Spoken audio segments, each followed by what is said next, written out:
My name is Harold Wright. I'm District 57 representative from Weatherford.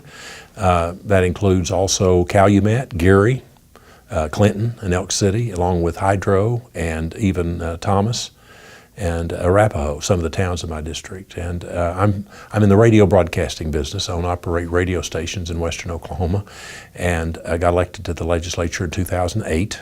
And so I've served, now this will be my 9th session, so it's just been really, it's gone by fast, it really has.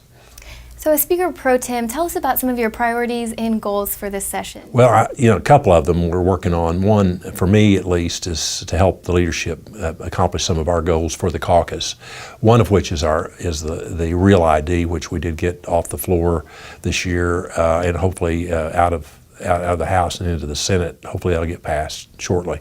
And then a teacher raise. My wife was a teacher, and I have an empathy. My mother, my sister, my dad, all were teachers, so I really appreciate the job that teachers do, and I think that they deserve a raise in Oklahoma. We do need to get the average up from around the area, the states. That's what I'm most concerned about. Not necessarily the national rating, but we need to be close to other states in our area. We have a great benefit package for teachers, but the pay is still probably below what it needs to be, even with the benefit package.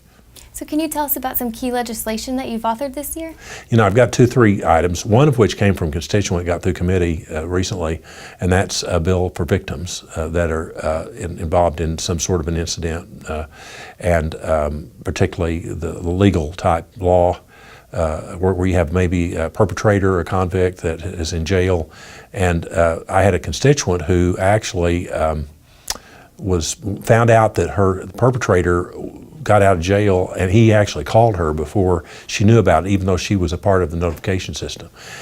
So I've passed a bill in committee and hopefully get it out of the House and Senate that would, and signed by the governor, that would require BIND, which is a notification system in the state, to and the corrections department let BIND know when a convict is getting ready to be released, and have some time limits on that. So you, along with the Speaker McCall and even the President Pro Tem of the Senate, Mike Schultz, are all from rural Oklahoma.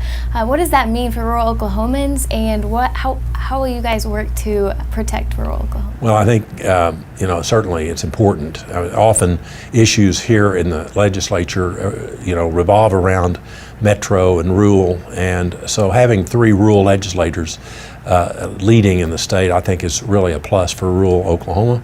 And really, rural Oklahoma and agriculture is still economic backbone of our state. We were founded on ag, and although oil and gas is certainly a big part of that economically for my area, it's mostly in the rural parts of the state.